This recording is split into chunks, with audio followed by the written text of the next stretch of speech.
আলাইকুম। আমাদের এই মুরগিটা দেখেন, মাশাআল্লাহ, এটি দেশি মুরগি না, এটি কি মুরগি সেটা আমি বলতে পারবো না। দেখেন মাশাআল্লাহ, মুরগটা খুবই ভালো। এটি বয়স এখন মনে হয় 7 থেকে 8 মাস চলতেছে। এটি আমি ফার্স্ট 6 মাস বয়সে আনছি, এখন 2 মাস 1.5 মাস হয়ে গেছে। এখন আমি মোরগগুলো বিট করতেছে মোটামুটি।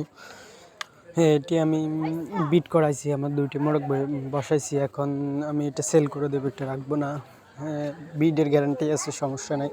কোনো ভাই নিতে ইচ্ছুক থাকলে বলবেন, সমস্যা নেই। এটির দাম চাচ্ছি আমি 2000 টাকা, আলোচনার সুযোগ আছে। আমি মোরগগুলোর সাথে আমি বিট করাইছি, দেশি মুরগের সাথে বিট করাইছি। কী বাচ্চা হয় বলতে পারবো না। দেখেন এটির ফরগুলো দেখেন, মাশাআল্লাহ, খাড়া খাড়া। এটি না, যারা জানেন বা যারা চেনেন তারা নিয়ে নিন, সমস্যা নেই। আর আমাদের ভিডিওটি ভালো লাগলে চ্যানেলটি সাবস্ক্রাইব করে রাখবেন, আমাদের পাশে থাকবেন। দেখেন বিট করতেছে, আমাদের পাশে থাকবেন। আজকে এ পর্যন্ত। আসসালামু আলাইকুম।